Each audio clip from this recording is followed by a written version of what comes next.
प्रणाम हरे कृष्णा गुरुदेव के चरणों में। हरे कृष्णा सभी भक्तों के चरणों में दंडवत प्रणाम। पूजा डिमरी माता जी हरे कृष्णा। हरे कृष्णा प्रभु जी। माता जी गौर आरती बोलिएगा। जी प्रभु जी, आप सभी आशीर्वाद गौर आरती दीजिए। बोलिए। पहली बार शिव जयो जयो गौरा चंदे आरती कुशोभा। शिव जयो जयो गौरा चंदे आरती कुशोभा।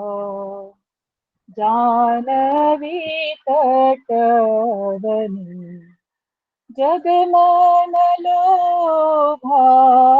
जानवी तटमनि जगमन लोभा। शिव जयो जयो गौरा चंदे आरती कुशोभा। शिव जयो जयो गौरा चंदे आरती कुशोभा। जानवी तटवनी जगमन लोभा। जानवी तटवनी जगमन लोभा। शिव दखिनी ताई चाम बामी गदाधर। शिव दखिनी ताई चाम बामी गदाधर। निकटे अद्वैत श्रीनि वास छत्रधार। निकटे अद्वैत श्रीनि वास छत्रधार। शिव बुषी अच्छे गौरा चंदे रत्न सिंहासनी। शिव बुषी अच्छे गौरा चंदे रत्न सिंहासनी। आरती कोरे ब्रह्मा आदिदेव गाने। आरती कोरे ब्रह्मा आदिदेव गाने। शिव नर हरि आदि कुरी चमर डुलाय। शिव नर हरि आदि कुरी चमर डुलाय। संजय मुकुंद वासु घोष आदि गाय। संजय मुकुंद वासु घोष आदि गाय। शिव शंख बजे घटा बजे बजे करताल। शिव शंख बजे घटा बजे बजे करताल। मधुर मृदंगा बजे परम रसाल। मधुर मृदंगा बजे परम रसाल। शिव बहु कोटि चंद्र जिनी वदन उज्जवल। शिव बहु कोटि चंद्र जिनी वदन उज्जवल।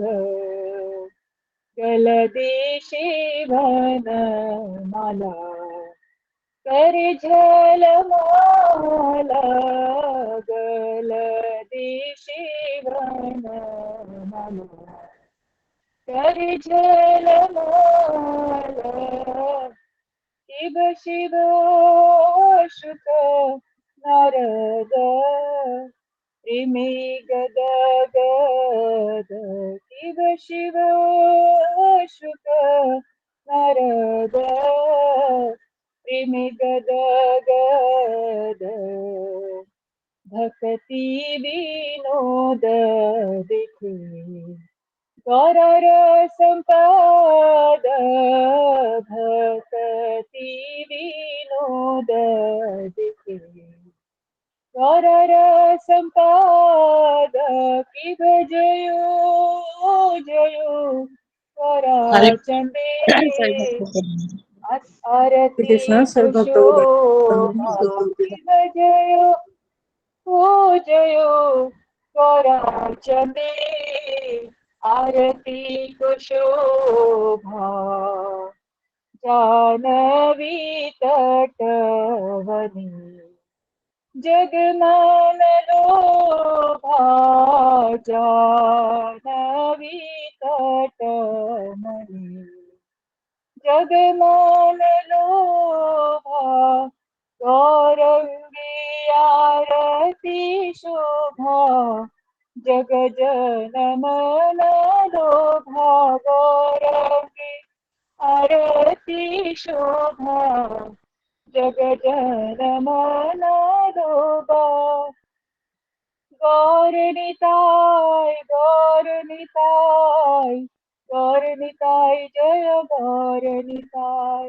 गौर निताय गौर निताय गौर निताय जय गौर निताय जय जय प्रभुपाद प्रभुपाद प्रभुपाद प्रभुपाद जय जय गुरुदेव गुरुदेव गुरुदेव गुरुदेव निताय गौर हरि बोल हरि बोल हरि बोल निताय गौर हरि बोल निताय गौर हरि बोल हरि बोल हरि बोल निताय गौर हरि बोल हरे कृष्णा दंडवत प्रणाम हरि बोल हरि बोल बहुत सुंदर माता जी, बहुत बहुत बहुत सुंदर सुंदर। माता सभी भक्तों को दंडवत प्रणाम। हरे कृष्णा। हरे कृष्णा तुम भक्तों को दंडवत प्रणाम। दंडवत प्रणाम।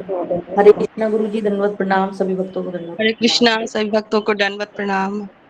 हरे कृष्णा दंडवत प्रणाम सभी भक्तों को दंडवत प्रणाम। हरे कृष्णा सभी भक्तों को हरे कृष्णा हरे कृष्णा दंडवत प्रणाम गुरु जी। दंडवत हरे प्रणाम। कृष्ण गुरु जी, दंडवत कृष्णा प्रणाम। गुरु जी दंडवत हरे कृष्णा प्रणाम। नौ बोलो जैसे हम लोग हरे कृष्णा हरे कृष्णा दंडवत कृष्णा प्रणाम। गुरु जी दंडवत प्रणाम। हरे कृष्णा कृष्ण को दंडवत प्रणाम। हरे कृष्णा सभी को दंडवत प्रणाम। हरे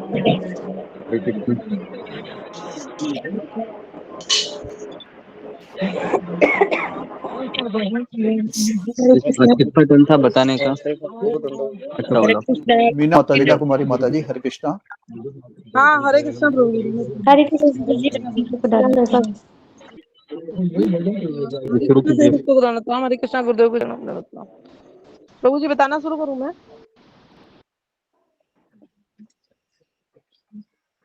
हाँ जी हाँ जी कल माता जी।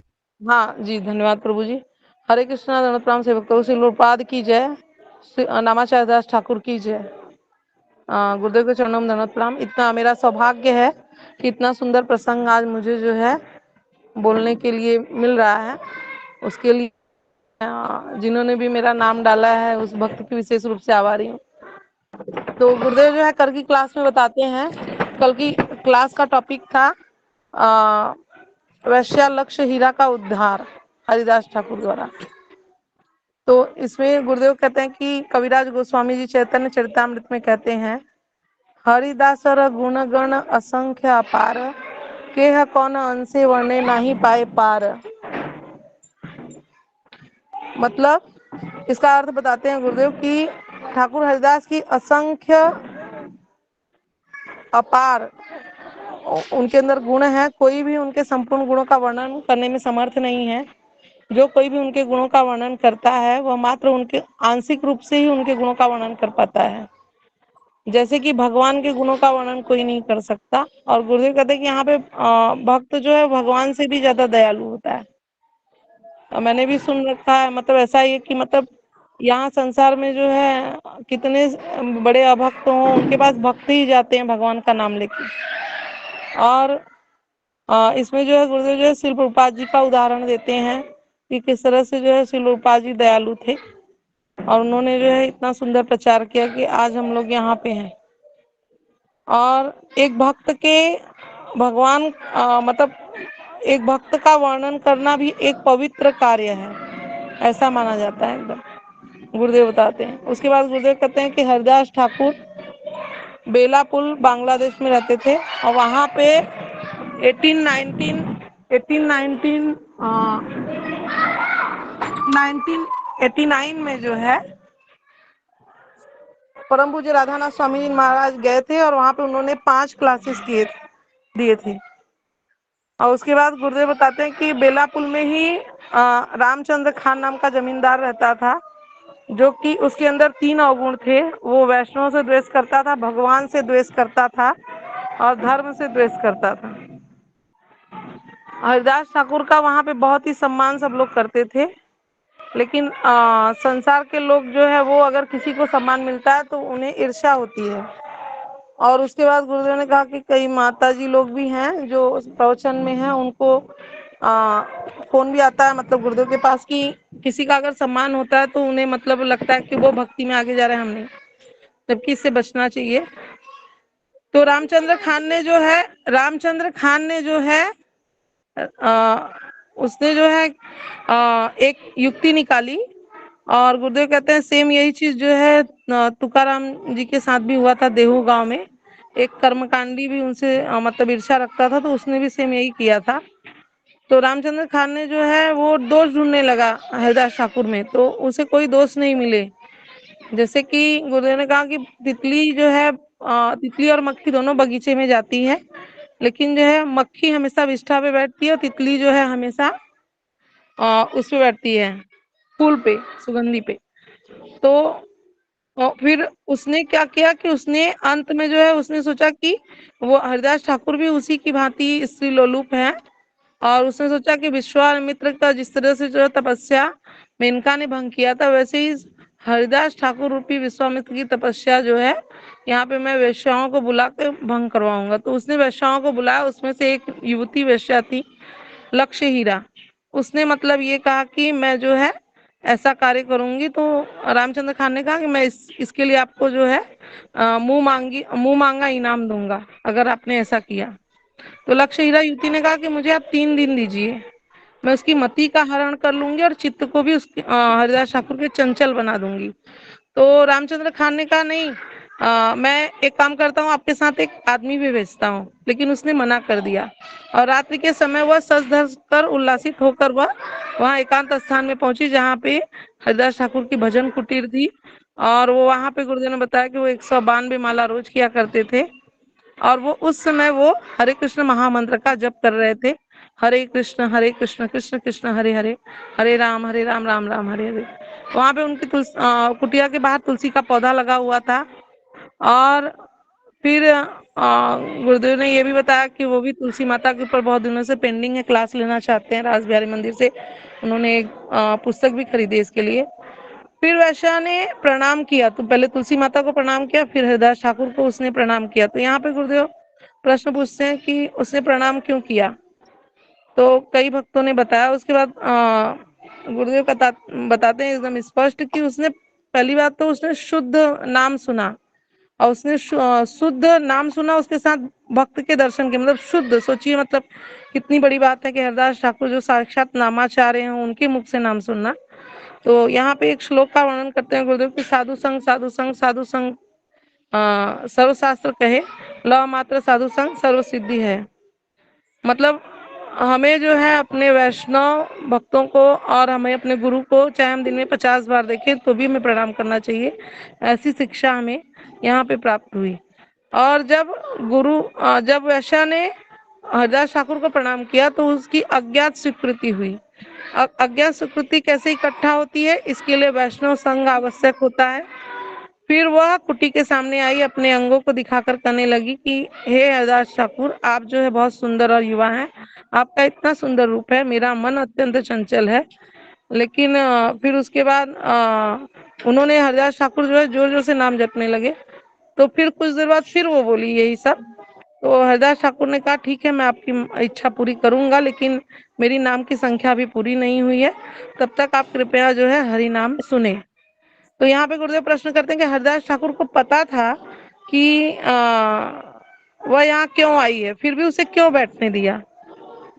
तो उत्तर में ये मिला कि हरदास ठाकुर को ये भी पता था कि ये नाम सुनेगी तभी इसका उद्धार होगा, और इस प्रकार हरिदास ठाकुर जो है वो नाम जपते रहे, क्योंकि उनका नाम में पूर्ण विश्वास था। तो श्री प्रभुपाद जी का एक प्रसंग गुरुदेव बताते हैं कि उन्होंने एक बार अपने सारे मतलब कुछ अमेरिकी भक्त थे, उसमें कुछ सन्यासी दंडा वाले भक्त थे, तो उसमें उन्होंने पूछा था श्री प्रभुपाद जी ने कि क्या आपको हरिनाम के ऊपर भरोसा है, क्या यह संसार का उद्धार कर सकता है। तो उत्तर में मतलब किसी ने उसमें हाथ नहीं उठाया, तो उत्तर में श्री प्रभुपाद जी कहते हैं कि अगर आपको हरिनाम के ऊपर भरोसा है तो हम 18 दिन में कृष्ण भावना भावित विश्व कर सकते हैं, और हमें भरोसा होना चाहिए, और हमें ये सोचना चाहिए कि हरि नाम हमारे साथ है तो हम विश्व के सबसे धनी व्यक्ति हैं। और फिर गुरुदेव कहते हैं कि हरि नाम में श्रद्धा लाने के लिए हमें गुरु की सेवा करनी आवश्यक होती है। फिर उन्होंने पूछा क्या ये मेरी बात किसी को समझ में आई, तो काफी भक्तों ने हैंड रेज किया। और यहाँ पे नारद मुनि एवं वाल्मीकि का भी उदाहरण देते हैं गुरुदेव की, किस तरह से वाल्मीकि का जो हरि नाम पे विश्वास हुआ नारद जी के कारण, तो वो उनके लिए फल फूल इत्यादि की व्यवस्था स्वयं भगवान ने की। हम लोग ऐसा सोचते हैं कि भजन करेंगे तो हमारा पेट कैसे भरेगा, लेकिन जबकि गुरु जब आज्ञा देता है तो उसमें जो है एक शक्ति होती है। और इस तरह से पूरी रात बीत गई और वह हरे कृष्ण महामंत्र सुनती रही। फिर वो उसने आके रामचंद्र खान से बोला कि हरिदास ने वचन दिया है कि वो मेरी इच्छा आज जरूर पूरी करेगा, इसलिए वो फिर से जाती है हरिदास ठाकुर के पास। तो वो कहते हैं कि क्षमा कीजिएगा, मेरे कारण आपको कष्ट हुआ, आप पूरी रात बैठी रही, इसका कारण मैं ही हूँ। और फिर से उसने जो है फिर से तुलसी माता को प्रणाम किया और हरिदास ठाकुर को प्रणाम किया, और उसने कहा कि मतलब मेरा नाम हरिदास ठाकुर ने कहा कि मेरी नाम संख्या शीघ्र ही पूर्ण होने वाली है, और जैसे ही पूर्ण होती है मैं आपकी इच्छा पूर्ण करूंगा। फिर उसके बाद जो है गुरुदेव बताते हैं कि हमें जो है जप करते समय ये याद करना चाहिए कि हम किस गटर में थे, और किसी भक्त की कृपा से हम यहाँ तक, बहुत से भक्तों की कृपा से हम यहाँ आए, तो हमें मतलब उनके प्रति कृतज्ञ होना चाहिए। और वैसे सोचने लगी मतलब यहाँ पे जो है वैस्या जो है वो सोचती रही कि मतलब वो नाम सुनती रही और सोचती रही कि मुझे जो है मैं अपने काम में सफल हो जाऊंगी तो मुझे ढेर सारा धन मिलेगा। लेकिन कविराज गोस्वामी का जो है उदाहरण गुरुदेव देते हैं कि धन, वो कहते हैं हरिदास ठाकुर के लिए धन्य है हरिदास ठाकुर की पतन करने आई वैश्या का भी उन्होंने उद्धार कर दिया। जैसे कोई दूध के बर्तन में यदि पत्थर मारे तो उसके छींटे अपने ऊपर आते हैं, वैसे ही हरिदास ठाकुर नामाचार्य हैं, और वो जो है वहां पे हरि रस के छींटे जो है, मतलब वो वैश्या जब से पत्थर मारा तो हरि रस के छींटे उस वैश्या अलग से हीरा के ऊपर भी पड़े आज जो। और ओके, धन्यवाद। माता जी, बहुत हरे सुंदर कृष्ण। माता जी, बहुत हरि सुंदर, बोल हरि माता बोल। जी, बहुत सुंदर, बहुत अच्छा। हरे कृष्णा गुरु जी, दंडवत प्रणाम, सही बहुत सुंदर था। हरि बोल माता जी, हरि बोल, बहुत सुंदर। हरे कृष्णा गुरु जी, धन्यवाद प्रणाम, सही भक्तों को धन्यवाद। हरि बोल, हरि बोल। गुरु जी हरे कृष्ण सभी भक्तों को दंडवत। धन्यवाद हरे कृष्ण गुरु जी चरणों में दंड अ, प्रणाम। मीना हरे भाई हरि कृष्ण बोल, माता बहुत जी सुंदर माता जी, बहुत सुंदर, बहुत और दंड पूजा प्रणाम। डिमरी माता जी, दोनों का। अब आगे बढ़ते हैं। तो आज का विषय हम ऐसा सोच रहे हैं कि दूसरे अध्याय पे चर्चा करेंगे थोड़ी गहराई में जाके, और हम देखते हैं कि गहराई में जाने से हमको क्या क्या हीरे मोती प्राप्त होते हैं, जिससे हम हमारी चेतना को और तीक्ष्ण बनाए। ओम अज्ञानतिमिरान्धस्य ज्ञानाञ्जनशलाकया चक्षुरुन्मीलितं येन तस्मै श्रीगुरुवे नमः। श्रीचैतन्यमनोभीष्टं स्थापितं येन भूतले स्वयं रूप कदा मह्यं ददाति स्वपदान्तिकं।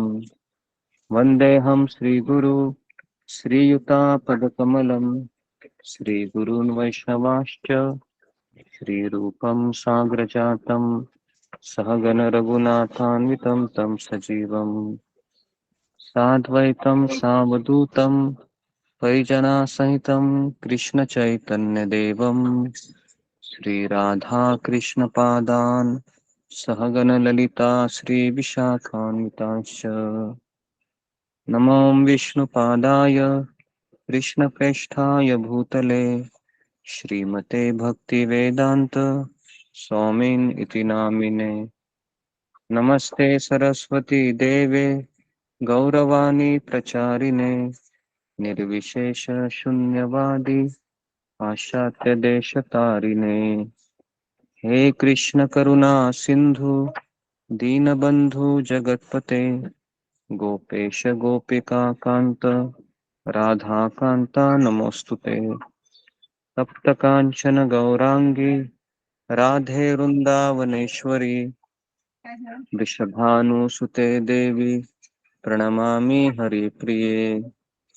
वाञ्छाकल्पतरुभ्यश्च कृपा सिन्धुभ्य एव च पतितानां पावनेभ्यो वैष्णवेभ्यो नमो नमः। श्रीकृष्ण चैतन्य प्रभु नित्यानंद श्री अद्वैत गदाधर श्रीवासादि गौर भक्त वृंद। हरे कृष्णा कृष्णा कृष्णा हरे हरे हरे राम राम राम हरे हरे। मुखं करोति वाचालं पंगुं लंघयते गिरिं कृपातमहं वन्दे श्रीगुरुदीनतारिणम्। नमो विष्णुपदाय कृष्णप्रेष्ठाय भूतले श्रीमते राधानाथ स्वामी के नाम। हरे कृष्णा। सबका आवाज सुनाई दे रहा है? हरे कृष्णा गुरुजी दंडवत गुरु जी। प्रणाम। हरे कृष्णा आवाज सुनाई दे रहा गुरु जी दंडवत है? प्रणाम। हरे कृष्णा गुरुजी दंडवत प्रणाम। गुरुजी गुरुजी चरणों में दंडवत प्रणाम। हरे हरे कृष्ण गुरुजी प्रणाम आपका चरण दंडवत सभी प्रणाम। भक्तों को दंडवत प्रणाम। जी, सब लोग अपने कैमरा को ऑन कीजिए और म्यूट कीजिए। आज आज आज हम बहुत सारी चीज पे चर्चा करने वाले हैं। तो आज कोई मैं इस दूसरे हम जो हमारा अध्याय था उसके ऊपर ही हम चर्चा करते हैं आज।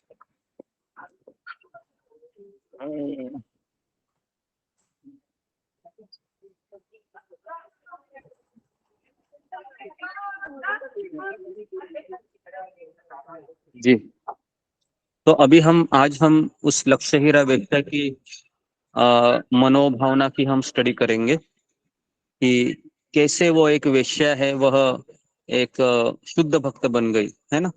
ये हमारे लिए बहुत इम्पोर्टेंट है कि हम तो नाम की महिमा से परिचित है, हम साधु संघ की महिमा से भी परिचित है थोड़ा बहुत मात्रा में, लेकिन हम ये बहुत इंटरेस्टिंग सब्जेक्ट है कि किस तरह से एक वेश्या है वह शुद्ध भक्त बन गई, और वो भी कितनी रात में वो बनी? केवल तीन रात जी, केवल 3 रात में वो शुद्ध भक्त बनी। सोचो, केवल 3 रात में है। हमारे लिए कितना समय लगेगा, कोई अंदाजा है शुद्ध भक्त बनने के लिए? हमारे लिए तो है ना, पता नहीं कि कितना समय लगेगा। हम तो बस रोज हम उठते हैं, करते हैं, जोर मारते हैं ताकि एक स्टेप आगे चले जाए, एक स्टेप। लेकिन एक स्टेप आगे चलने के बाद क्या होता है? अचानक माया का तूफान आ जाता है। होता है कि नहीं? ऐसा है, माया का तूफान आता है और हम वापस 2 कदम पीछे चले जाते हैं, जी है ना? होता है। हैं, 2 से 3 कदम और पीछे चले जाते, फिर उठते हैं, फिर फाइट मारते हैं, फिर वापस उठते हैं, है ना। ये उठना गिरना हमारा शुरू हो रहा है ना। तो जी, तो अभी हम देखेंगे कि, है ना, ये कोई बात नहीं। हम तो इसी में प्रसन्न है कि हमें गुरु शिष्य परंपरा मिली। मतलब मैं मेरा कह रहा हूँ, मुझे तो जब शुद्ध भक्त बनेंगे पता नहीं, लेकिन इस बात की बहुत खुशी है कि शिला प्रभुपाद जी जैसे एक कैप्टन बने, कैप्टन मिले, राधानाथ महाराज जैसे गुरु मिले, और इतने भक्तों का संग मिल रहा है, और इतनी अच्छी अच्छी किताबें मैं पढ़ रहा हूँ। तो मैं तो अपने आप को उसी में खुश मानता हूँ। जो हमारे पास है उसी में खुश रहना सीखना चाहिए। ज्यादा अपेक्षा नहीं करने का, अपेक्षा से अपेक्षा भंग होता है ना। शुद्ध भक्त बनेंगे बनेंगे जब भगवान की इच्छा होगी, है ना। हम तो अपना कार्य करते रहेंगे। ओके, तो जी, तो अभी हम शुरुआत करते हैं हमारे सत्र की। साधु संग के प्रभाव से वेश्या की अपने प्रति घृणा, यहाँ से हम शुरुआत करेंगे कि वेश्या का टर्निंग पॉइंट किस तरह से हुआ, उसके बारे में थोड़ा सा हम चर्चा कर।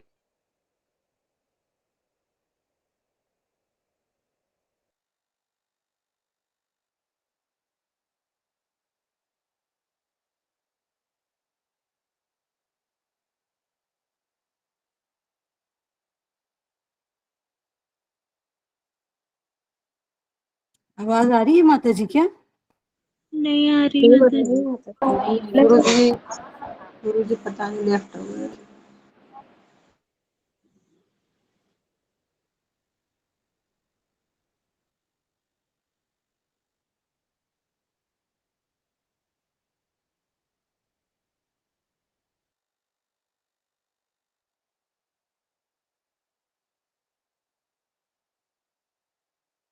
ओके, हरे कृष्णा। अभी आवाज आ रही है? हरे कृष्णा हरे कृष्णा। आ रही है गुरु जी। जी, तो मैं चाहता हूँ कि आप आज के दिन के नोट्स बनाइए और उसको हम रोज पढ़ते रहेंगे।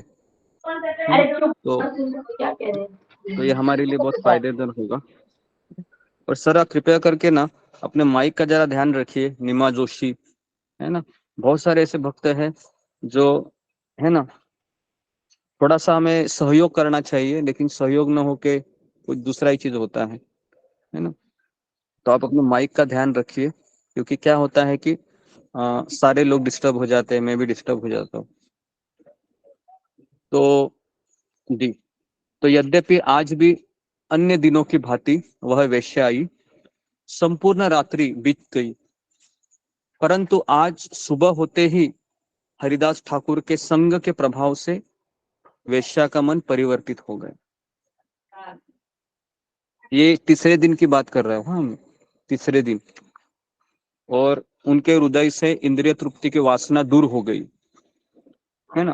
अभी मैं इस शब्द पे थोड़ा सा बताना चाहूंगा। वासना मतलब बीज। एक तरीके से जब कोई किसान खेती करता है ना, या कोई पेड़ को हम काट देते हैं, है ना। अक्सर मैंने देखा है, यहाँ पर इको विलेज में रह रहा हूँ, लोग क्या करते हैं कि अभी बारिश होने वाली है ना, तो वह जितने भी पेड़ पौधे होते हैं उसको काटते हैं वो ऐसे। और काटने से उनकी पत्तियां वगैरह कुछ नहीं रहता है, केवल एक बस खंबा के जैसा एक पौधा होता है। लेकिन जैसे बारिश आती है ना, तुरंत जितने भी वो पेड़ होता है, पेड़ को सारे टहनिया को पत्ते फूल लगने लगते हैं। आप सबने इसको देखा है? कितने लोगों ने इसको देखा है ऐसे? देखा है। सबने देखा होगा, है ना। सबने देखा है। तो उसी तरीके से कभी कभी हम जपा इतना करते हैं अच्छे कि इतने अच्छे कथा सुनते हैं, है ना, तो हमें लगता है कि अभी मैं शुद्ध भक्त बन ही गया, मैं शुद्ध भक्त बन ही गई। लेकिन वापस फिर इंद्रिय तृप्ति की बारिश आ जाती है ना। और फिर वापस क्या होता है?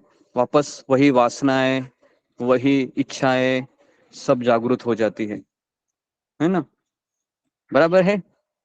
तो ऐसा क्यों होता है? क्योंकि इसके जो जड़े है ना, जो बीज है, वो अभी भी हमारे भीतर विद्यमान है। और ये जड़ें कब जाती है, तो इसका भी हमने अभ्यास किया था, है ना। आपको याद है आत्यंतिकी, पूर्णांश, सुना है ये शब्द? एक बार हमने पूरा लेक्चर लिया था। ये हाँ टेबल बनवाया था इसका आपने। हाँ, है ना। तो उसमें ये भी हमने चीजें स्टडी की है। इतना डीप स्टडी है ना, शायद ही किसी संप्रदाय में होगा कि कहाँ कहाँ क्या क्या जाता है, कहाँ पर काम जाता है, कहाँ पर क्रोध जाता है, कहाँ पर लोभ जाता है ना, कहाँ पर अपराध जाते हैं, कहाँ पर बीज जाते हैं, कितने परसेंटेज हमारा ये होता है। ये सारा चीज हमारे आचार्यों ने एक टेबल में दे दिया है, बराबर है। लेकिन हरिदास ठाकुर का संग इतना प्रभावशाली था कि तुरंत उसके बीज, उसका बीज ही चला गया, है ना। मतलब जो जो जड़ें होती है ना, वो जड़ें ही चली गई। जो क्या बोलते हैं उसको, जो इंद्रिय तृप्ति की जड़ें होती है ना, जो, क्योंकि वो वेश्या थी, है ना। वेश्या मतलब जो रोज ही पाप करती है। लेकिन नामाचार्य हरिदास ठाकुर का संग इतना प्रभावशाली था कि उसके संग के प्रभाव से वो जड़ें भी भस्म हो गई। जिस तरह से अगर कोई पेड़ को मुझे हटाना है, तो पेड़ को काटने से काम चलेगा क्या? नहीं, पेड़ को जलाना पड़ेगा, है ना। उसको पता है, उसको ऐसे अभी हमने देखे हैं जब खेती करते हैं ना, तो मान लो उसको अभी चावल का अनाज उन्होंने ले लिया, तो अभी चावल को हटाकर उनको अगर किसी सिंगदाना का या कोई मूंगफली का अगर उनको पिक लगाना है, तो सबसे पहले पता है किसान क्या करता है? आग लगाता है पूरे खेत को, और सारी जड़ें भस्म हो जाती है ना। अभी हमारा प्रॉब्लम क्या है पता है? हम सबका प्रॉब्लम है कि हम तो उलाड़ लेके काटने का प्रयास कर रहे हैं, जलाने का प्रयास कर रहे हैं क्या? तो हमारा प्रॉब्लम क्या है? हम जलाने का प्रयास ही नहीं कर रहे। इसके लिए क्या होता है कि ऐसा लगता है कि पत्तियां, फल फूल सब हट गए हैं, लेकिन तुरंत जैसे बारिश आती है, बारिश आना मतलब मॉल में जाना, शॉपिंग करने जाना, शादी में जाना, है ना, ये सब कैसा है? बारिश आने के जैसा है। जैसे आप अंदर चले गए उधर, तुरंत क्या होगा? आपकी वासनाएं प्रज्वलित होगी, बराबर है। होता है कि नहीं ये? सबका इसमें ग्रीन सिग्नल रहेगा, सबके जी साथ होता है गुरुदेव। ना, सबके साथ होता है। तो अभी तो वेश्या का मन प्रज्वलित हो गया, परिवर्तित हो गया, और उसको सबसे पहले लिखो आत्मग्लानि, आत्मग्लानि हो गई।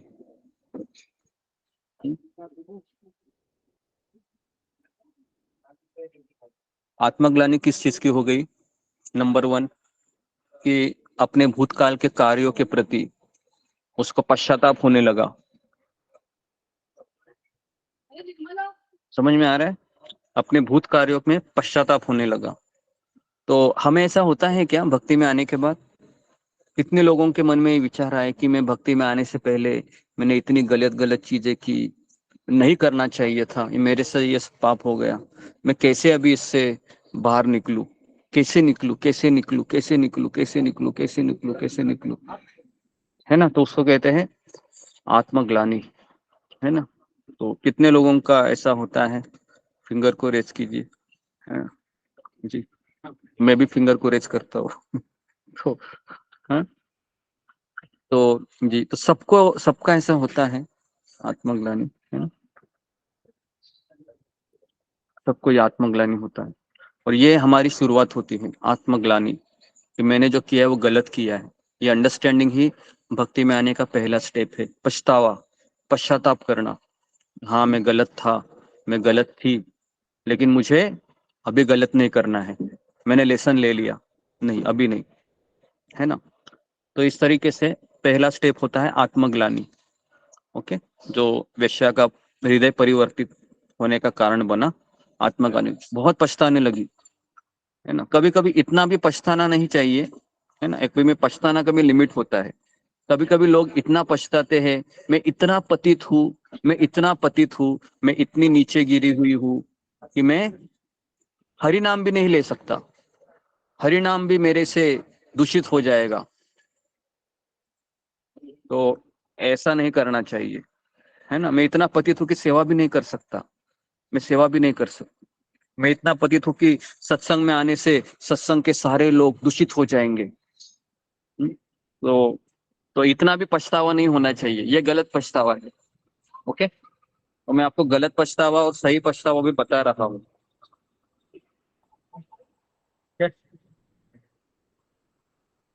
जी, तो ऐसा ऐसे कितने लोगों के मन में ऐसे विचार आए हैं क्या कि मैं इतना पतित हूँ कि मैं हरिनाम भी नहीं ले सकता, मैं सत्संग में भी नहीं आ सकती। ऐसे पहले ऐसे विचार आते थे किसी के कि मेरे आने से हरिनाम भी दूषित हो जाएगा, मेरे आने से सत्संग भी दूषित हो जाएगा, है ना, मेरे आने से ये पवित्र लोग हैं ये अपवित्र हो जाएंगे। ओके जी, तो कम से कम ऐसे 10 लोग हैं। तो ये नकारात्मक पश्चाताप है ना। तो अच्छा हो गया, ये भी मैंने बता दिया। ये निगेटिव पश्चाताप है। एक होता है पॉजिटिव पश्चाताप। पॉजिटिव पश्चाताप मतलब क्या होता है कि वो करने से व्यक्ति हरिनाम का आश्रय लेता है, गुरु का आश्रय लेता है, सत्संग का आश्रय लेता है। और एक होता है निगेटिव पश्चाताप। निगेटिव पश्चाताप मतलब इतनी निगेटिव होना अपने में कि सोचना कि हरिनाम भी मेरा उद्धार नहीं कर सकता। तो ये निगेटिव पश्चाताप है। तो ऐसा नहीं होना चाहिए। ठीक है जी, आगे बढ़ते हैं। अभी हम क्या कर रहे हैं, हम स्टडी कर रहे हैं। हाँ क्या, अभी मैं केवल एक एक चीज को पढ़ाकर आपको एक्सप्लेन कर रहा हूँ ताकि हम सब समझ जाए कि किस तरह से हमारा प्रोग्रेस धीरे धीरे होता है। ओके, तो अभी देखिए आत्मग्लानि, उसके बाद पश्चाताप। आप ऐसा क्या कीजिए, एरो कीजिए। एरो पता है, एरो मतलब अभी आत्मग्लानि हो गया, फिर एरो कीजिए ऐसे, उसके बाद पश्चाताप, है ना। उसके पहले लिखिए हरिदास ठाकुर का संग, सबसे पहले हरिदास ठाकुर के संग, उसके बाद आत्मग्लानि, फिर पश्चाताप। 3 हो गए। ओके,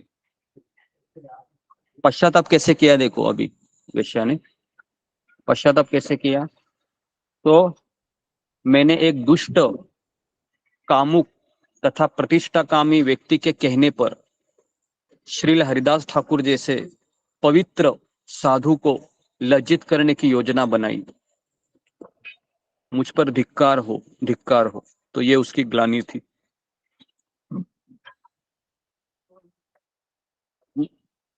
तो उसका हृदय है ना कांपने लगा ऐसे, है ना। आपको याद है हमने एक बार भागवतम पढ़ रहे थे और रहुगन का और जड़ भरत का वो प्रसंग था।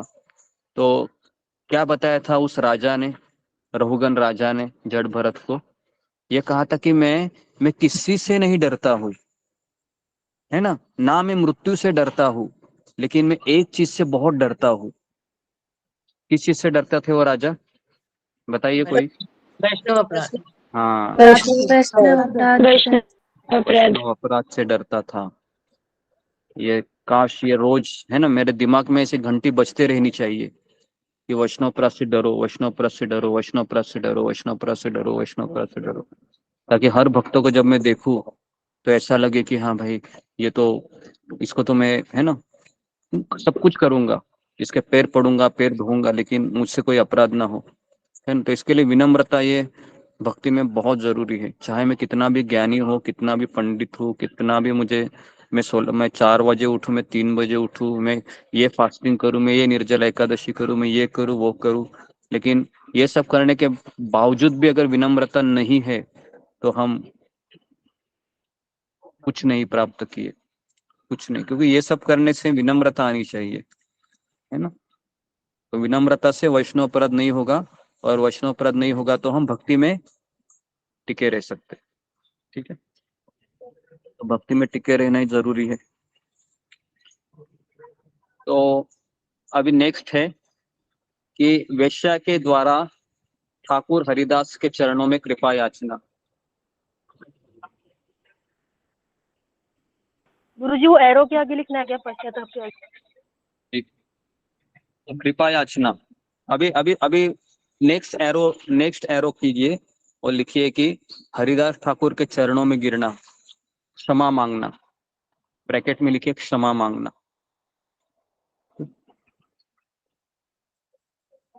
ये एक चीज मैं आपको बता रहा हूँ कि क्षमा मांगना ये इतना आसान है क्या?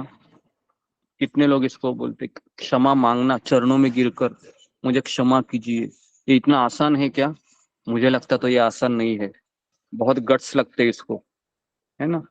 किसी के चरणों में क्षमा मांगना कि मेरे से गलती हो गई, मुझे क्षमा कीजिए, है ना। अक्सर व्यक्ति ये सोचता है कि मैं क्षमा मांगूंगा तो ये सामने वाला व्यक्ति और बटन दबाएगा, बराबर है। इस इस भौतिक जगत में यही अनुभव है हमारा। आवाज आ रहा है मेरा सबको? जी गुरु जी। जी गुरु जी गुरु जी आ रहा है। सही आ रहा है। तो जी, तो इस संसार में अगर कोई व्यक्ति से माफी मांगते हैं, मतलब बाहर के व्यक्ति से बोल रहा हूं मैं, तो वो क्या बोलेगा? वो माफ करेगा क्या? एक डायलॉग तो जरूर बोलेगा वो, अभी समझ में आया कौन सही था, बहुत देर लगा दी तुमने। हाँ, ये डायलॉग आता है फिर। तो इसलिए माफी कहाँ मांगना चाहिए ये भी जरूरी है ना। हम यहाँ पर भक्तों से हमें माफी उसका मांगने की बात कर रहे हैं, उपदेश सुनना पड़ता है। तो बीच में मत बोलिए। तो माफी मांगना है ये ये केवल हमें फिलहाल वैष्णव के सामने माफी मांगिए, और दूसरा है जब हम प्रचार करने जाते हैं ना बाहर, तो हमें विनम्र रहना चाहिए, है ना। बाकी अगर हमको ऐसा लगता है कि माफी मांगने से मेरी भक्ति रुक सकती है, तो थोड़ा सा माफी मत मांगिए। समझ में आ रहा है इस चीज को? जी, आगे बढ़ते हैं अभी। तो हरिदास ठाकुर के चरणों में गिरकर कहने लगी कि मैंने बहुत बड़ा अपराध किया है, वेश्या बनकर मैंने बहुत पाप किए हैं, मैं बहुत पतित हूँ, आप कृपा करके इस अधम का उद्धार कीजिए, आपके चरणों में यही प्रार्थना है। जी, तो नेक्स्ट है कि वह कृपा याचना करती है। नेक्स्ट एरो, पहले क्षमा मांगती है और फिर कृपा की याचना करती है। नेक्स्ट एरो, कृपा याचना मतलब कि आप मेरा उद्धार कीजिए, आप मेरा उद्धार कीजिए, आप मेरा उद्धार कीजिए। इसको क्या कहते हैं? इसको लिखिए ब्रैकेट में, शरणागति। शरणागति, शरणागति मतलब मैं शरण जा रही हूँ, मैं शरण जा रहा हूँ। शरणागति का अर्थ क्या है कि कृष्ण मेरी रक्षा करेंगे और आप जो कहेंगे उसका मैं पालन करूंगा, उसका मैं पालन करूंगी। शरणागति, ओके। तो इसको कहते हैं शरणागति। आगे अभी होता क्या है देखिए कि वेश्या की बात सुनी हरिदास ठाकुर ने और कहा कि रामचंद्र खान के द्वारा रचा ये गए षड्यंत्र का मुझे पहले से पता था। तो अभी उस वेश्या को ऐसा लगता है कि अगर इनको पता था तो इन्होंने इसका विरोध क्यों नहीं किया। ये पहला सवाल अभी आया वेश्या के मन में कि हरिदास ठाकुर को तो पता था कि मैं यहाँ पर क्यों आई थी। अभी जो बताएंगे ना हरिदास ठाकुर, उससे उस वेश्या का चित्त और परिवर्तित होता है ना। तो अभी वो सुनेंगे हम क्या वो बता रही है। अभी बता रहे कि मुझे पता था कि तुम यहाँ पर क्यों आई हो, किसने तुम्हें भेजा है। मैं तो जानता हूँ कि वो मूर्ख है, अज्ञानी है।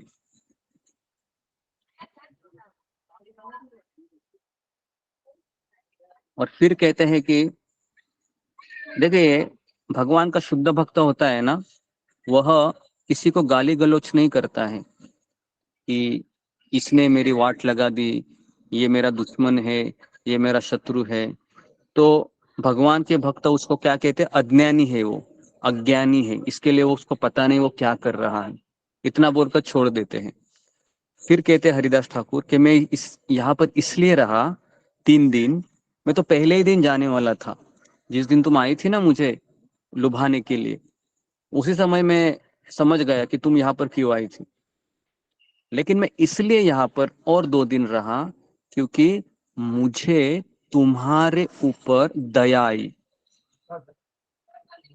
मुझे तुम्हारे ऊपर दया आई और मैंने सोचा कि इसको भक्त बनना चाहिए। अभी ये जो 2 सेंटेंस है ना, ये 2 सेंटेंस ही हमारे भक्ति में आने का कारण है। पहला कि हमारे ऊपर भी किसी को दया आई होगी, क्या लगता है आपको? हमारे ऊपर भी तो किसी की वैष्णव को दया आई होगी ना। क्या हमारा चेहरा क्या खूबसूरत है, क्या हम पैसे वाले हैं, या हमने किसी के बहुत सेवा की है? ऐसा भी तो है नहीं, बराबर है। तो हमारे ऊपर किसी को दया आई होगी कि भाई बहुत दुखी है ना, भगवान के द्वार पर आया है, बहुत संघर्ष कर रहा है, चलो मैं इसको भक्ति दे देता हूँ, है ना। तो भक्ति ये अधिकार से प्राप्त नहीं होती है, भक्ति है ये कृपा से प्राप्त होती है ना। इसको आप लिखिए, बहुत इंपॉर्टेंट सेंटेंस है। भक्ति ये अधिकार से प्राप्त नहीं होती है कि मैंने इतना तपस्या किया है, मैंने इतना साधुओं का सेवा किया है, मैंने इतना एकादशी किया है। कुछ लोग तो एकादशी जन्म जन्मांतर करते रहते हैं इस भावना से कि मुझे कुछ चाहिए, लेकिन कभी भक्ति में नहीं आते हैं। मैं यहाँ पर रह रहा हूँ इको विलेज में, 2 साल से देख रहा हूँ कि कई लोग यहाँ पर आते हैं, स्टाफ है, सेवा करते हैं, पैसे कमाते, इधर नौकरी कर रहे हैं, रोज प्रसाद खाते हैं, रोज भक्तों को देखते हैं, लेकिन फिर भी वह भक्ति नहीं शुरुआत की है। सोचिए अभी। तो इसके लिए मैं कह रहा हूँ भक्ति ये अधिकार नहीं है, भक्ति ये कृपा है। भक्त बनना ये हमारा अधिकार नहीं था, ना अधिकार है ना अधिकार रहेगा। ये तो एक गिफ्ट होता है जो किसी वैष्णव के द्वारा हमें प्राप्त होता है। यही परम पूज्य राधानाथ महाराज हमेशा कहते हैं, हमेशा जब से मैं भक्ति में आया हूँ, मैं महाराज हमेशा यही कहते हैं कि हमें हमेशा कृतज्ञ होना चाहिए। जो भी मुझे इस प्रभुपाद के संप्रदाय में जो जो मुझे मिला है, हर क्षण हर दिन हमें कृतज्ञ होना चाहिए, क्योंकि इसके लिए हम अधिकारी नहीं थे। ठीक है, आगे बढ़ते अभी। तो इसका अर्थ क्या होगा? इसका अर्थ ये हुआ कि यहाँ पर जितने भी लोग आते हैं, 80 लोग, 90 लोग, 100 लोग, तो इनको जो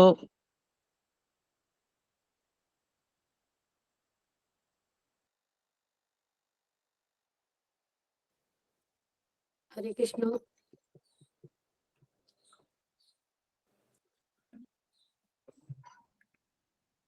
आवाज नहीं आ रही कुलची।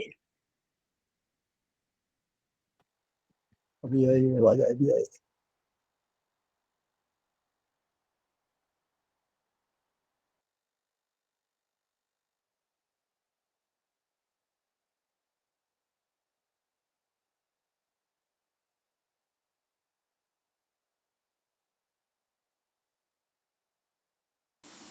हरे कृष्ण। तो 20-20 मिनट में थोड़ा सा ये होगा क्योंकि नेटवर्क का इश्यू है, तो 20 मिनट ही वाईफाई रहता है, बाद में उसको डिस्कनेक्ट करके कनेक्ट करना पड़ता है। तो इसके लिए मैं आज मंदिर में क्लास ले रहा हूँ, क्योंकि पिछले कई दिनों से यहाँ पर नेट भी नहीं है, इशू है नेटवर्क का, मुझे बाहर ही रहना पड़ रहा है। ओके, तो मैं बता रहा हूँ कि क्या बता रहा था मैं अभी, लास्ट लाइन। गुरुदेव की मतलब भक्ति हमको अधिकार से नहीं कृपा से मिलती है, भक्तों के संग से विष्णु। हाँ जी, भक्ति ये हमें अधिकार से प्राप्त नहीं होती है, कृपा से प्राप्त होती है। फिर मैंने कहा कि यहाँ पर हमारे सत्संग में जितने भी भक्त आए हैं, है ना, इनके ऊपर कृपा हुई है, कृपा हुई है। लेकिन कृपा होने के बाद क्या करना है, उसको क्या करना है? कृपा होने के बाद भी तो कुछ करना है ना, या कृपा हो गई बस हो गया, अभी मैं आराम से टीवी देखूंगा, आराम से मोबाइल चलाऊंगा? नहीं, ऐसा भी नहीं है। क्या करेंगे हम कृपा होने के बाद? बोलो पूजा डिमरी। हरे कृष्ण गुरु जी, दंडवत प्रणाम। सबसे पहले तो कृपा हुई है तो ये मानना है हमें कि कृपा हुई है, इस भ्रम से बाहर निकलना है। फिर जिसके भी द्वारा हुई है, जितनों से भी के द्वारा हुई है, उनके प्रति कृतज्ञ रहना है और हमेशा नीचे की तरफ देखना है। उनके जितने भी भक्त हैं, गुरु हैं, उनके चरणों की तरफ ही देखना है कि बस इनकी धूल ही मिलती रहे हमें, इसके अलावा और कुछ नहीं चाहिए। तभी हम आगे बढ़ सकते हैं, यही विनम्रता के लिए जरूरी है। जी जी जी, शब्द बहुत ही अच्छे लगे। तो जी, ये एक चीज है कि हमें कृतज्ञ भाव अपनाना है। दूसरा है कि हमें 3 चीजें करनी है। हमें सबसे पहले है, जब आपको बीज प्रदान किया जाता है तो हमें क्या करना होता है? रोज पानी डालना है, पहला। दूसरा, सूर्य प्रकाश देना है। और तीसरा है, हमें जो जानवर होते हैं ना, जो पौधे को खा जाते हैं, उनसे हमारी रक्षा करनी है, पौधे की। ठीक है। तो अभी आपको बीज मिला है, सब लोग यहाँ पर आ भी रहे हैं, लेकिन इसका कोई गारंटी है क्या कि आप हमेशा रहेंगे उस कृपा के लायक? इसकी भी कोई गारंटी नहीं। क्योंकि देखो, आपको बीज मिला है तो उसकी रक्षा करना किसका कर्तव्य है? बीज देने वाले का या बीज लेने वाले का? लेने वाले लेने वाले का। ओके, तो लेने वाले का भी है ना। तो बीज देने को कितना, 1 दिन लगता है या कृपा हो गई, चलो भगवान ने परमात्मा के रूप में सुन लिया कि भाई मेरे भक्त ने सैंक्शन किया है तो मुझे तो अभी करना ही है ना। तो अभी उसको बीज मिला, उसकी दीक्षा हो गई, शिक्षा हो गई, है ना। शिक्षा दीक्षा होने के बाद अभी उसको रोज प्रतिदिन क्या करना है? आज्ञा का पालन करना है। सुबह 4 बजे उठ के माला करनी है, जपा करना है, सेवा करनी है, और गुरु के चेहरे पे मुस्कान लाने का उसको प्रयास करना है, क्योंकि वो एक ऋण है, कल हमने चर्चा की थी, है ना। तो ये सब उसको करते रहना है। ओके, तब जाके वो पौधा धीरे धीरे धीरे धीरे धीरे धीरे धीरे धीरे धीरे धीरे उसमें पत्ते आएंगे, फूल आएंगे, फल आएंगे, कृष्ण प्रेम के फल आएंगे, है ना। और फिर वह बीज का जो शाखा है वह कृष्ण के चरणों में स्पर्श करेगा, इस ब्रह्मांड को भेद के, है ना। लेकिन उसके लिए क्या करना होगा? उसके लिए आपको रोज पानी डालना होगा। ओके। आप में से कितने लोग रोज पानी डालते हैं, प्रयास करते हैं? हाँ, फिंगर को रेज कीजिए कि आप में से कितने लोग इस चीज को जान चुके हैं कि मुझे तो कृपा मिली है लेकिन मुझे रोज पानी भी डालना है। हाँ जी, ओके। तो कम से कम 40-50 लोग तो ये जान चुके हैं, है ना। बाकी के लोगों को पता नहीं है, तो आप पता कर लीजिए कि पानी डालना रोज जरूरी है। अगर पानी नहीं डालेंगे तो हमारा पौधा सूख जाएगा, है ना जी। 50 गुरुजी, लोग। इसमें सूर्य की रोशनी और जानवरों से रक्षा, ये कैसे, इसमें क्या लिखा? जानवरों से रक्षा करना, हाँ, ये भी एक बहुत जरूरी है। वो कैसे करेंगे? तो कोई अन्य साहित्य मत पढ़िए जो हमारे संप्रदाय के बाहर है ना। अन्य साहित्य मतलब जो मायावादी साहित्य हो, या आपको ऐसा लगा कि सदगुरु है, या फिर है ना, और भी कई सारे महाराज है ना, हाँ, जो यूट्यूब में है, तो उनके साहित्य पढ़ेंगे तो फिर हमारा पौधा मुरझा जाएगा। या फिर जो असत्संग है, जो स्त्री, धन, प्रतिष्ठा की चर्चा करते रहते, हमेशा न्यूज़पेपर की चर्चाएं करते हैं, राजनीति की चर्चा करते हैं, इन लोगों से हमें दूर रहना चाहिए। ओके। और सूर्य की रोशनी? सूर्य की रोशनी, भक्तों का संग, मिल रहे कि नहीं रोशनी मंजू माता जी आपको? हाँ, आने के बाद ही इतनी रोशनी मिल रही है, 100 लोगों की रोशनी 100 लोगों की रोशनी मिल रही है, और क्या चाहिए? इधर आने के बाद ही इतनी रोशनी है कि पूछो मत, है ना। आने के बाद ही ऐसा लगता है, एक सिक्योरिटी लगती है कि नहीं, लॉगिन करने के बाद सबको पता होगा, सिक्योरिटी लगती है कि चलो जी भाई आ गए, है ना। और अगर लॉगिन नहीं होता है, नेटवर्क खराब होता है, तो फिर क्या लगता है? इनसिक्योरिटी लगती है कि नहीं? इनसिक्योरिटी लगती है, अरे बाप रे क्या हो गया आज। फिर हम सोचने लगते हैं कि शायद मेरा आज माला नहीं हो पाया, इसके लिए मैं लॉगिन नहीं हो पा रहा हूँ, हो पा रही हूँ। तो ऐसा हम फिर सोचने लगते हैं। ओके, आगे बढ़ते हैं अभी हम। तो जी, तो इसके बाद फिर हरिदास ठाकुर के हृदय में वेश्या के उद्धार की प्रेरणा का स्रोत। जी, तो जब ये वेश्या सुनती है कि मेरे लिए, देखो सोचो, कोई व्यक्ति अगर ये सोचता है मेरे लिए ठाकुर हरिदास 3 दिन मेरी उटपटांग हरकत को सहन करते रहे, सोचो मुझे भक्त बनाने के लिए कितना उसको अपने गुरु के प्रति दया आई होगी, सोचो। ये तो यहाँ पर लिखा नहीं है, मैं जस्ट अंदर घुस के मैं थोड़ा सा प्रयास कर रहा हूँ समझने का, हालांकि मैं उस प्रयास कर रहा हूँ, लेकिन मैं समझ रहा हूँ, एटलीस्ट प्रयास कर रहा हूँ समझने का कि वेश्या के हृदय में किस तरह से भावना उदित हुई होगी कि ठाकुर हरिदास ने कहा कि मैं तुम्हारे लिए मैं यहाँ पर 3 दिन रहा, तो यहाँ पर जो भावना उमड़ी होगी उनके हृदय में, मैं जरूर एक स्त्री होने के कारण उस वेश्या की आंखों से जरूर आंसू आए होंगे और वो रोती रही होगी कि मेरे लिए जिस व्यक्ति का मैं चरित्रहीन करने के लिए आई थी, उस व्यक्ति ने मेरे बारे में इतना सोचा, इतना, तो इतनी वो भावुक हो गई कि उसने सोचा कि सही में ये व्यक्ति पतित पावन है, जो मुझ जैसे अधम स्त्री को भी जो उसका घात करने के लिए आई थी उसके ऊपर भी इसने दया की। ये कौन सा प्रसंग आपको याद आ रहा है कृष्ण लीला का? गुरुदेव वो अभी जो मंगल ठाकुर का। हाँ हाँ, पूतना वाला। जी जी जी, आपने सही पहचाना, पूतना वाला है ना, आपको याद है ना, पूतना का भी ऐसा ही है, पुतना वाला गुरु। जी जी जी। तो पूतना भी भगवान का घात करने के लिए आई थी, लेकिन भगवान ने उसको गोलोक वृंदावन में धात्री का स्थान दिया। यही गुण हम हरिदास ठाकुर में देखते हैं यहाँ पर, सेम टू सेम, है ना, है ना। ये अचानक ही साक्षात्कार हो गया है ना। देखो इतना भगवान के भक्तों के संग का प्रभाव होता है और भगवान के शुद्ध भक्त की चर्चा का ऐसा प्रभाव होता है कि हम उस चीज को समझ पाते हैं कि हरिदास ठाकुर में भी वही गुण थे जो भगवान श्री कृष्ण में थे, है ना। देखिए अभी आगे हम बढ़ते हैं, आगे कहते हैं कि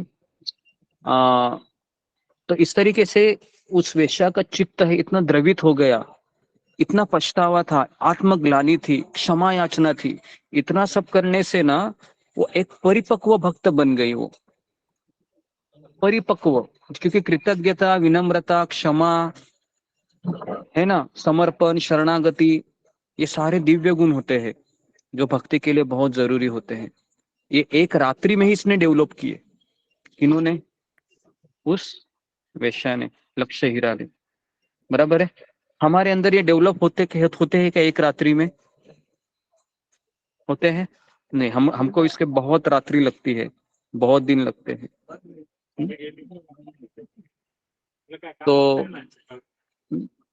तो इस तरीके से परम करुण भक्त वत्सल भगवान ने स्वयं ही हरिदास ठाकुर के हृदय में वेश्या के उद्धार के लिए प्रेरणा दी थी।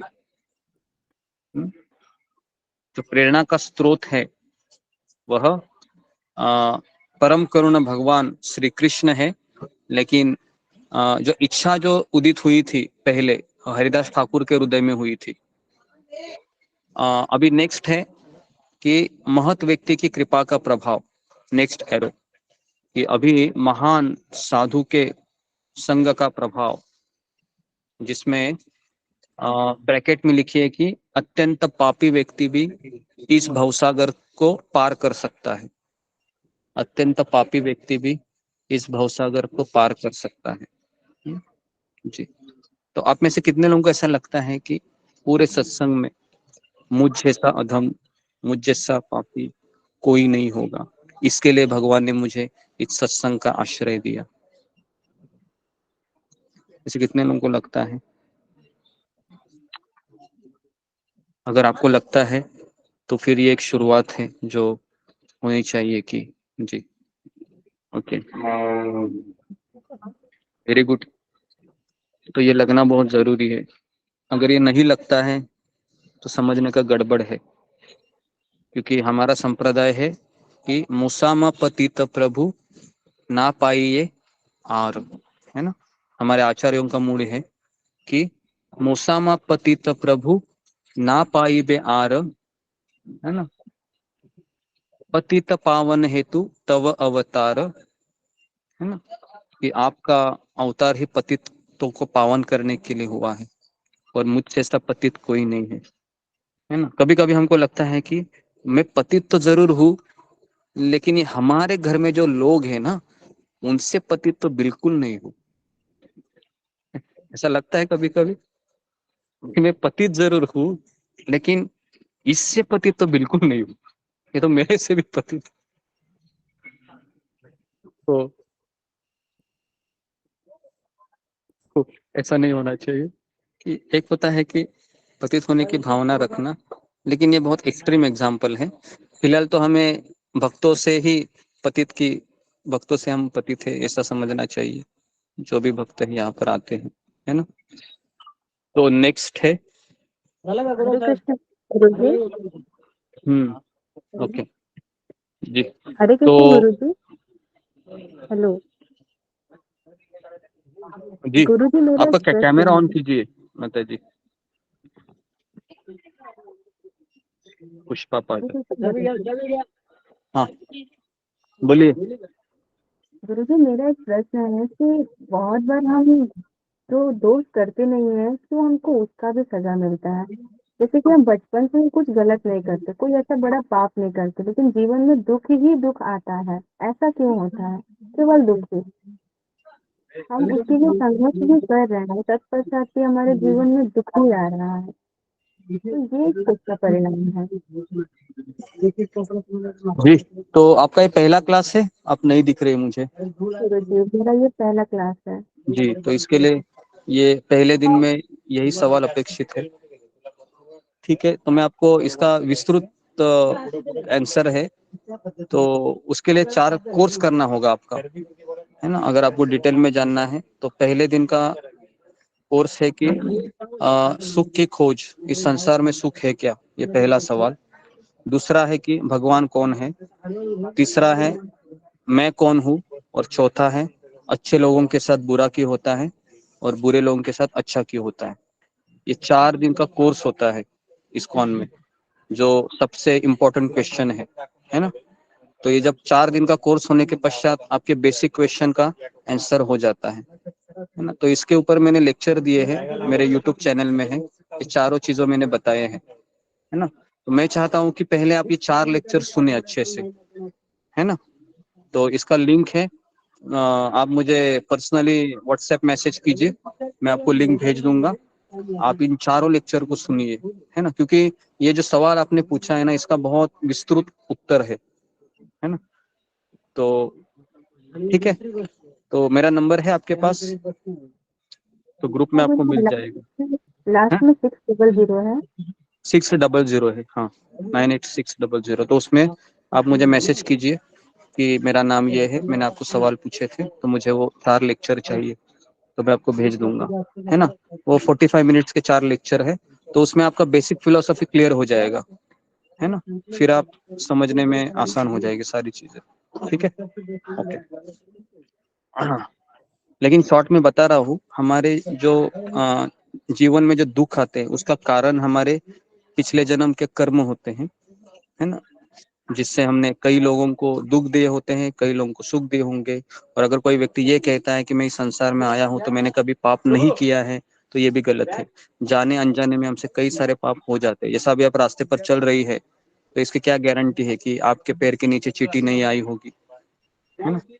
और भी बहुत सारी चीजें हैं। ओके, तो अभी नेक्स्ट है कि जी, मेरा आवाज आ रहा है सबको, क्या नेट गया है? आ रहा है गुरुजी, आ रहा है। हाँ ओके जी, मुझे बताइए 20 मिनट में तुरंत मैं ये कर। ओके, तो यहाँ पर मैं रुकता हूँ अभी, क्योंकि 10 बजे है। तो कल हम और इसके ऊपर मंथन करेंगे कि किस तरह से वैश्या का उद्धार होता है ना, और किस तरह से फिर जो ये जो अभी हम कहा तक आए हैं कि जो प्रेरणा स्रोत है, कल हम देखेंगे कि हरिदास ठाकुर किस तरह से उसको आज्ञा देते हैं और किस तरह से फिर रामचंद्र खान है वैष्णव अपराध के कारण उसको कैसे सजा मिलती है, ये हम कल देखेंगे। थोड़ा सा हम डिटेल में इसलिए जा रहे हैं क्योंकि हम केवल कथा को सुनना नहीं चाहते हैं, हम अपने लिए भी किसी का माइक चालू है। तो हम ये भी चाहते हैं कि हमारे अंदर जो अनर्थ है उनको किस तरह से हम दिशा दिए, किस तरह से हम अपने आप को एजुकेट करें, तो इसके लिए थोड़ा गहराई में जाना पड़ता है और थोड़ा मंथन करना होता है। और फिर हम धीरे धीरे धीरे धीरे इन चीज़ों को समझे कि मैं कैसे भगवान के पास जा सकता हूँ। ठीक है, तो किसी को कुछ प्रश्न रहेगा इसके बारे में तो हम कुछ एक दो सवाल ले सकते हैं। जी, फिंगर को रेज कीजिए अभी। ओके, अमृता तिवारी। हरे कृष्णा गुरुजी, धन्यवाद प्रणाम। हरे कृष्णा सभी भक्तों को मेरा धन्यवाद प्रणाम। गुरुजी, जैसे आपने बताया ना कि वो वैश्या की रातों रात उसकी पूरी आप कट गई, उसने मतलब वो बिल्कुल चेंज हो गई, जितने भी उसके अंदर जो भी इंदिरा तृप्ति थी और जो भी प्रॉब्लम था वो रातों रात चेंज हो गया। और क्या हमारे जीवन में ऐसा हो पाएगा? हम तो रात को क्या पता नहीं, हम इतने पापी हैं कि इस जन्म में भी हो पाएगा या नहीं। नहीं, हमारे केस में इसलिए नहीं होगा क्योंकि वो एक कृपा सिद्ध, उसको तुरंत कृपा दी गई हरिदास ठाकुर ने, है ना। और वो एक एक्सट्रीम एग्जाम्पल है कि तीनों रात में शुद्ध भक्त बनना, है ना। हमारे लिए क्या है कि ऐसे 300 रात भी अगर हम किए, है ना, चक्के, तो भी नहीं होगा। तो हमें बेसिकली ना साधना भक्ति में क्या होता है कि महाराज से मैंने सुना था कि भगवान श्री कृष्ण अंतिम समय तक हमें संघर्ष करते हुए देखना चाहते हैं। समझ में आ रहा है क्या इस चीज को कि अंतिम समय तक संघर्ष करते हुए देखना, मतलब मैं फाइट करूंगा। फाइटिंग स्पिरिट कृष्ण को अच्छा लगता है। मान लो कि अभी आपके अनर्थ भगवान ने एक ही रात में निकाल दिए, है ना। अभी वैश्या ने क्या किया था, देखो, सब पूरा समर्पण किया था। क्या वैसा समर्पण आप कर सकती हो? सब कुछ छोड़कर कुटिया में 192 माला हरे कृष्ण हरे कृष्ण हरे कृष्ण, कोई कर सकते हैं? नहीं कर सकती है। ठीक है। गुरुजी, एक और क्वेश्चन था। उस दिन अर्चना माता जी ने पूछा था कि अगर हम शौचालय में बैठे रहते हैं तो अगर हमें कृष्ण भक्ति का भी नाम आता है तो अपने बार नहीं लेते, लेकिन अगर हमारा मृत्यु शौचालय में हो जाए और अगर हम कृष्ण का नाम लेंगे तो? नहीं, मुझे इतना तो पता है कि आपका मृत्यु शौचालय में नहीं होगा। और अगर होगा तो भी कृष्ण है उतना तो हमारा को सेंस होता ही है ना। जब हमारा अंतिम समय आता है तो हम तब ये नहीं सोचते कि ये शौचालय है, ये क्या है, वो क्या है ना। हम तो तुरंत भगवान का नाम लेंगे, बराबर है कि नहीं? क्या हमको तभी आभास होगा मैं शौचालय में हूँ? मुझे तो नहीं लगता कि अंतिम समय आने के बाद हम इतना भी ये नहीं करेंगे कि मैं शौचालय है या विद्यालय है या हॉस्पिटल है या क्या है। हमको उतना भी सेंस नहीं होता है, तो उसकी चिंता मत करो। पहले तुम 16 माला तक आ जाओ, फिर हम ये बहुत बड़े बड़े क्वेश्चन पूछ रहे हो। ओके, हरे कृष्ण। ओके, नेक्स्ट रेखा मंडाले। हरे कृष्ण गुरुजी, दंडवत प्रणाम। सभी भक्तों को दंडवत प्रणाम। गुरुजी, वो थर्ड पॉइंट आपने बताया था जानवरों से रक्षा, मतलब मैंने वो शॉर्ट में ऐसे लिखा सांसारिक चर्चा से दूर रहना, तो वो थोड़ा सा डिटेल में बताइए प्रैक्टिकली। कौन सा वाला समझ में नहीं आया ना। वो जानवरों से रक्षा आपने थर्ड पॉइंट बताया ना, जैसे अन्न जानवरों की साहित्य नहीं पढ़ना। जी, जानवरों की रक्षा करने का अर्थ है कि जो लोग भगवान के द्वेषी है, जो लोग भगवान से प्रेम नहीं करते हैं, जो लोग नास्तिक है, ऐसे लोगों के संग से दूर रहना, ये पहला चीज। दूसरा चीज,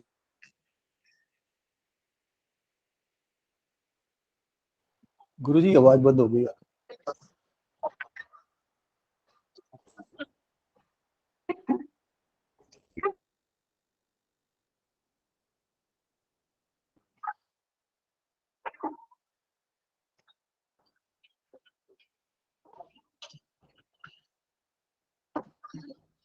जी, तो जो लोग देवी देवताओं के मान लो कि पूजा में ज्यादा इंटरेस्टेड है, क्योंकि सारे लोग देवी देवताओं की पूजा इसलिए करते हैं ताकि उनको कोई भौतिक फल चाहिए होता है। तो उनके साथ भी अगर हम रहेंगे ना तो भी हम भक्ति हमारी छूट सकती है ना। और तीसरी चीज है कि जो ऐसे लोग होते हैं जो हमेशा वैष्णव की निंदा करते हैं, है ना, वैष्णव समुदाय में भी किसी के खोट निकालते हैं, तो ऐसे लोगों से भी दूर रहना, ये हमारा पेड़ पौधों की रक्षा करने जैसे है। और जो ऐश्वर्य है, ऐश्वर्य मतलब जिनके पास पैसे है, और जो लोग सोचते हैं कि मेरा हाथ जगन्नाथ, पता है ऐसे लोग होते हैं, मैं ही मेरे जीवन का शिल्पकार, मुझे भगवान की कोई आवश्यकता नहीं है। सुना है आपने, ऐसे लोग होते हैं अड़ोस पड़ोस में।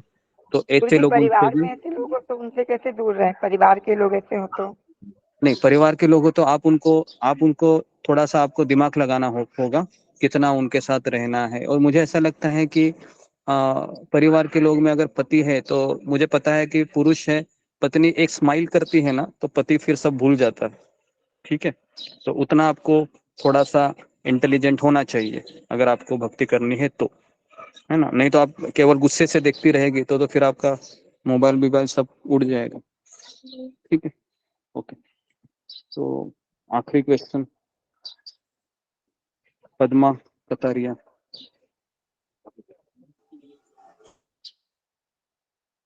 जी, पद्मा हरे कतारिया। कृष्ण। हाँ हरे हाँ, कृष्ण बोलिए। प्रभु जी, दंडवत प्रणाम। जी जी बोलिए। इस अब अपन पहले महीने में दही बंद था तो दूध पीते थे ना, तो अभी दूध पीना बंद है तो दही बना के खा सकते हैं क्या?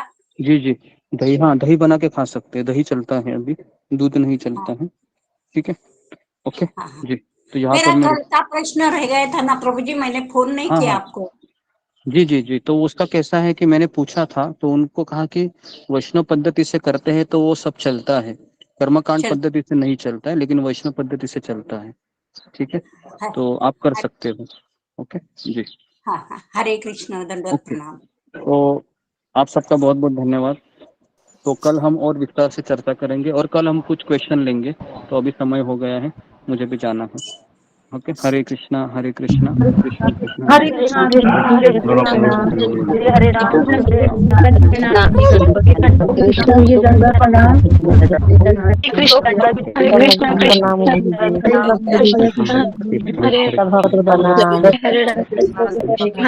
प्रणाम गुरुजी, राम। हरे कृष्णा गुरुजी। सभी हरे भक्तों कृष्ण हरे सभी कृष्ण भक्तों को धन्यवाद प्रणाम। हरे कृष्ण हरे प्रणाम। कृष्ण कृष्ण गुरु जी दंडवत प्रणाम। हरे कृष्ण कमरे दंडवत प्रणाम। हरे कृष्ण। हरे कृष्ण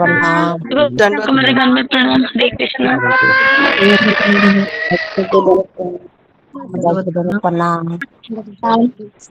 सभी के चरणों में प्रणाम। सभी के चरणों चरणों, सभी भक्त के चरणों, सभी चरणों में दंडवत कृष्ण गुरु जी के चरणों में प्रणाम। हरे कृष्ण से भक्तों के चरणों में दंडवत प्रणाम।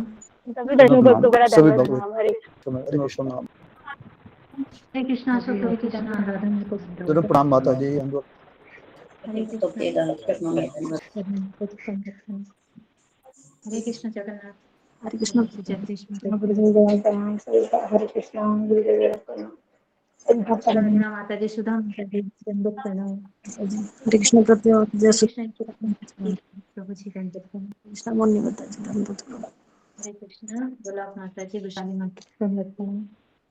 हरे कृष्ण मौनी माता जी, आशीष करती दंडवत प्रणाम। हरे कृष्ण।